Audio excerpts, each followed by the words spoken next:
Let me go to our next question. Sir. Nigel Edward Few, does the panel agree that with a review pending, work on HS2 should be suspended immediately?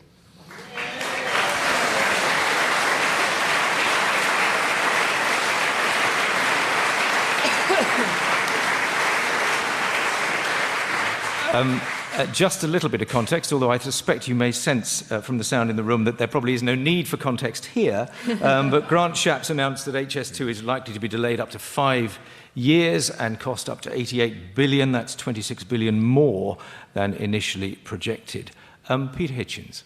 Well, it shouldn't just be suspended, it should be cancelled. And the other thing that needs to happen is something has to be done to help those people who've already been driven out of their homes as a result of the plan to build it in often shockingly brutal ways, in my opinion. The whole thing was a colossal mistake, made out of vanity, as far as I can see from the beginning, on the completely flawed belief that Britain was like France. The distances in this country are much shorter. The density of the population in the countryside are wholly different. The last thing this country needs is extremely high-speed railways. It needs actually the restoration of proper medium-speed railways, in many cases to the large numbers of market towns which were deprived of them by the madness of the Beeching report in the 1960s. That's where the money should be spent. It was always wrong. The opportunity is now here to stop it. I sense that the government have not by any means given it up because they're almost incapable of changing their minds on these projects. There is one other thing about this. Every single grand project which this government and its predecessor has embarked upon has gone wrong, has run enormously over budget and has been fantastically late. And the idea that somehow people are going to be travelling to Birmingham more quickly, as if anybody particularly wants to do that, even in 5, why? The difference is so tiny. Even in 10 or 15 years, it seems to me, from having experienced the Great Western electrification and observing still the unfinished Crossrail project in London, to be extremely unlikely. So yeah, don't just suspend it, cancel it. It's not necessary, it was a mistake in the first place.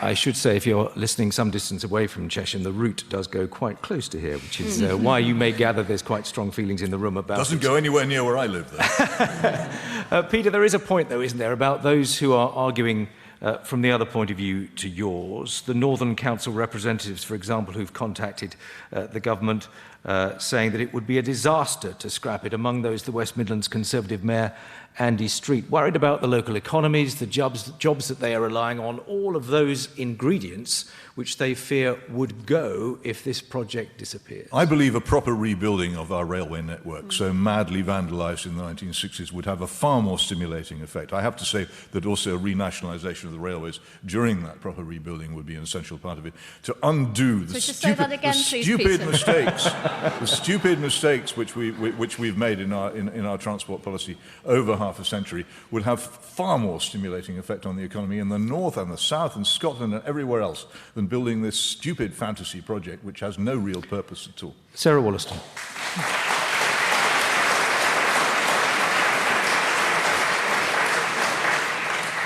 It's a complete shambles, 26 billion over budget and a huge delays and blight for communities along the route. But of course, we do need to do something about our transport infrastructure. And it's not about the speed so much, it's about the capacity to the north. And also thinking about how we do this for the whole country.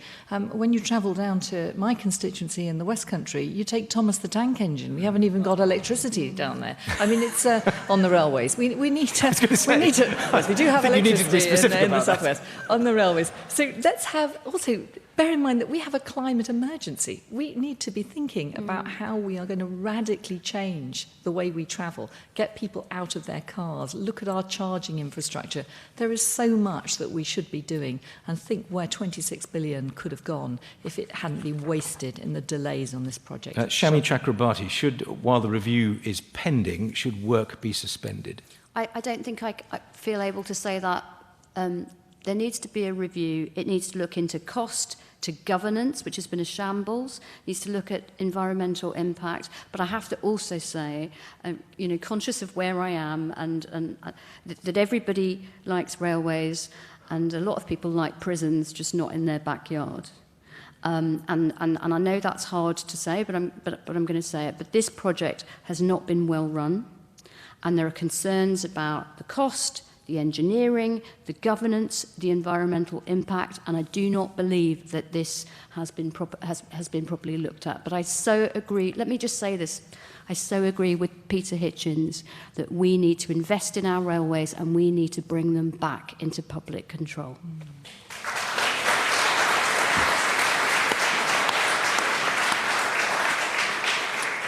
Andrew Bowie, where do you stand on HS2 at the moment? Well, I mean, having gotten to know this part of the world relatively well over the past half a year, I completely get the reasons why people here are so vehemently anti-HS2. Likewise, I get the reasons why those council leaders and business people up in the north of England are so pro the project, which is exactly why a review must take place. Grant Shapps announced this will be a go or no-go review, and if the review finds that it is not, as we've already heard this evening on the panel, a project which is meeting, which is having huge environmental impact, or is not value for money, which I'm sure many people in this room tonight would claim it wasn't, then it should be suspended. But the work goes on for those very reasons. We need to balance up the needs of all of this country.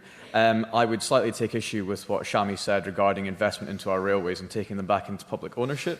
There's actually record investment into our railways, more investment in our railways over the last 20 years than there was in the last 50, and that's happened because of the privatisation of our railways since the late 1990s. However, because it costs so much more to run privatised railways than it does to run. This review is independent. It must take place, and if it says that HS2 should be stopped, it should be. Okay, and it's due to report, I think, in the autumn. Let's go back to our questioner, sir. Yes, I particularly agree with what Shami and Peter have both said. The fact is, if you want to improve the lot for people in the north of England, build the railways there where they need them, from Liverpool to Manchester to Hull and across there, and open some of the other cross-country lines that have been ripped up. And lastly, the Great Central Line corridor is still largely in place. If we really need another railway north-south, then build it on that. Okay. Thank you.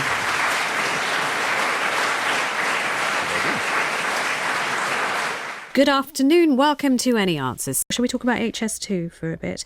HS2, I mean, that cost goes spiralling up. At what point do you say stop? Stop. We want to get off. Tom Bowden is calling us from Exeter. Hello. Good afternoon. Hi, what did you want to say, Tom?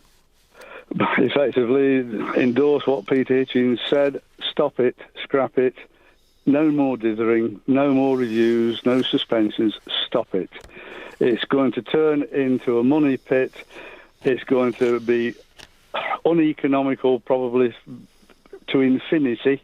The only people who will be able to travel on it are your business executive types, who probably don't need to travel anyway because a lot of conferencing can be done electronically without travel.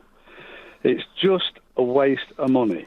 Put that money into the revitalisation of existing systems. And possibly, if you really do need a London to the North route, have a serious look at the remaining parts of the old London extension of the Great Central Railway, which was mentioned in the question, because by comparison with building something completely new, revitalising existing facilities, which are already partially operational, it'll be petty cash. Right, Mark Shaw's just tweeted as you've been speaking, and he says, travelling north-south by rail at peak times in the UK is a nightmare. We need HS2 and HS3 and others to build a modern, well-connected, prosperous future.